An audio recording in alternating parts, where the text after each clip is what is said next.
પૈસાના ગુલામ હોય ને એનામાં આવી વાણી જ ના આવે, આવી ઓકાત અને આવું પરાક્રમ જ ના આવે સાહેબ. પૈસાના ગુલામ. પૈસો ખરાબ નથી, સમજો. ધનવાન ભાઈ બહેનોને પણ બધા કહું, આ ઉદ્યોગપતિઓને કહું કે વેદો એમ કહે છે કે તમે બે હાથે ખૂબ કમાઓ, ખૂબ કમાઓ. એટલે તમે કમાઓ એ વેદ આજ્ઞા છે, એ આજ્ઞા તમારે પાળવી જોઈએ.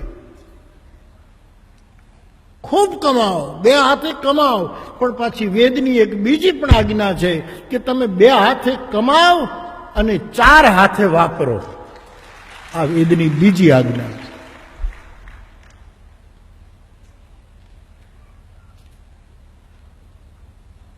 મને કાલે કોણ લવજી બાદશાહ કહેતા હતા, મારી સાથે ગાડીમાં હતા, લવજીભાઈ કહેતા હતા, મને એનું વાક્ય બહુ ગમ્યું.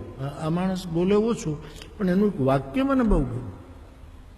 હું એને ઘરે જતો હતો ત્યારે છે આમાં બેઠા જ લવજી બાદશાહ નહીં, એનું વાક્ય મને ગમ્યું. એને કીધું આમ બહુ ઓછું બોલે, મારા પાસે તો આમ ડરતા ડરતા બોલે. હું તો એને જોઉં ત્યારે મને એમ લાગે કે આ બાદશાહ છે, પણ શાનો બાદશાહ છે? મારે એની વ્યાખ્યા કરવી છે એ બાદશાહની.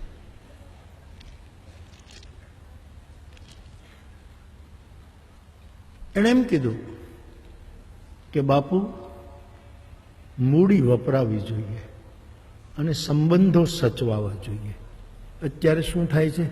સંબંધો વપરાય છે અને મૂડી સંગ્રહ થતો જાય છે. બહુ સાચી. સંબંધો વપરાય છે. અમારા મોરારી બાપુને યારે સંબંધ છે, મને બારોબાર વેચી નાખે.